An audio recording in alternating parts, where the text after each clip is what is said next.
So today, we're going to dive into something really special, a fictional lost manuscript that's attributed to the incredible Swedish author Selma Lagerlöf. And believe me, this thing is a journey right into the heart of what a story even is, where they come from, why some of them fade away, and what it really means to keep them alive. Let's get into it. Wow. I mean, what an opening line, right? With just that one sentence, we are pulled into a world that feels, well, both totally normal and deeply, deeply strange. You just know something magical is about to happen, right on the edge of the ordinary world.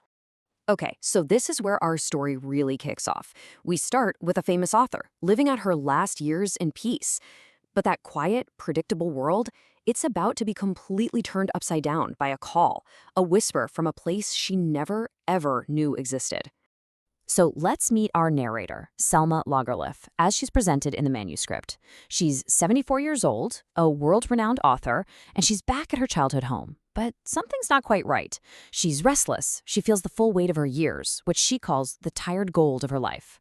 And then, one evening, she hears it, this slow, deep, totally impossible breathing sound, and it's coming from her own garden. So pulled by this sound she can't explain, she walks to the very edge of her property.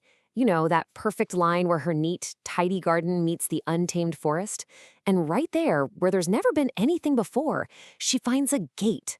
It's made of iron, and it has these weird shifting patterns that are actually warm to the touch, which makes no sense in the cold autumn air.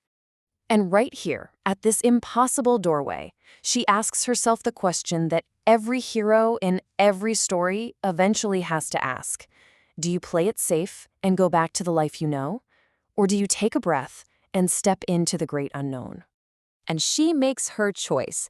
So in this next part, we follow Selma as she steps through that gate and into a world that isn't made of dirt and rock, but of story itself.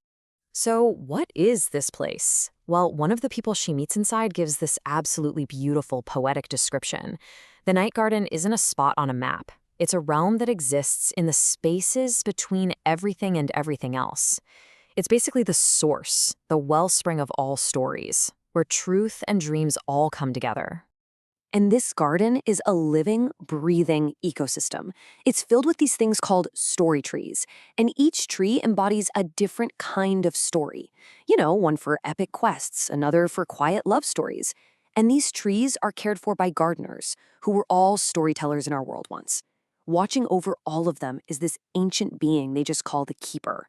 And their job? Their job is to tend to meaning itself. The keeper, who is described as an ancient woman who literally spins thread from moonlight and memory, tells Selma she's been expecting her. She explains that death is just another doorway, another threshold. And Selma, who spent her whole life writing about people at their own crossroads, is now standing at the biggest one of her entire existence. The choice she's given is just incredibly stark. She can go back to the outer world, finish writing her memoirs, and have a quiet, peaceful end. Or she can stay here, in this inner world, and become a gardener, tending to the very source of all stories for eternity.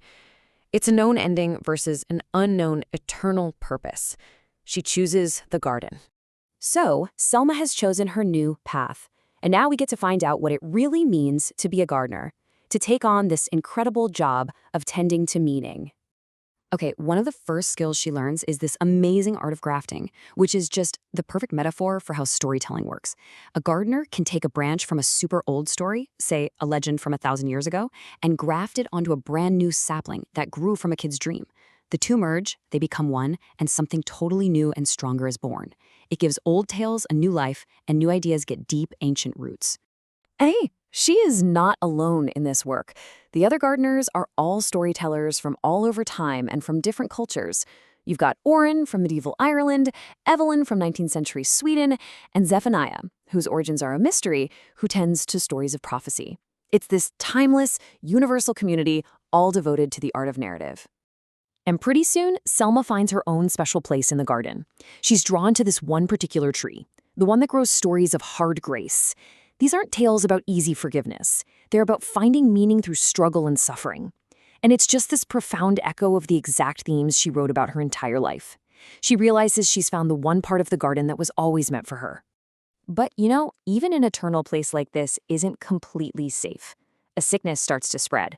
a crisis that actually starts in our world but threatens to poison the very roots of story itself. So it turns out the biggest danger to a story tree isn't some fungus or disease. It's being forgotten.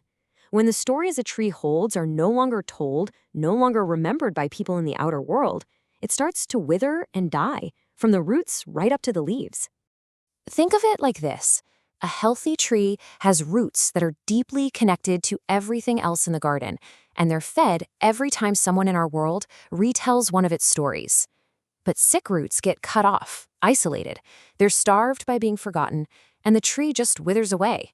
It can't grow new stories anymore. So what's causing this sickness? Well, it's not a natural thing. Back in the outer world, war is brewing. The manuscript describes how totalitarian regimes are on the rise, and they are systematically destroying books, rewriting history, and twisting stories to fit their needs, replacing stories of empathy with stories of power. And this deliberate destruction is what's poisoning the garden.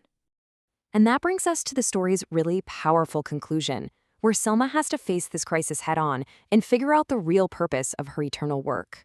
Faced with these dying trees and this huge crisis she can't possibly stop by herself, Selma learns the garden's deepest lesson. Her job isn't to control everything, to save every single story. Her job is simply to care, to offer her attention and her love, whether a tree lives or dies. It's the act of tending itself that holds all the meaning. In a dream, Selma's grandmother gives her this beautiful piece of wisdom, and it just completely changes her perspective. She isn't supposed to be the savior of all stories for all time. She's only being asked to tend to them with love for her season. It's such a humbling and, honestly, a freeing realization.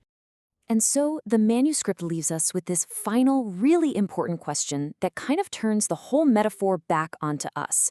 If it's true that our stories literally create the world we live in, then that means we are all gardeners. And we have to ask ourselves, what kind of garden are we choosing to tend? Which stories are we watering and helping grow? And which ones are we just letting wither away?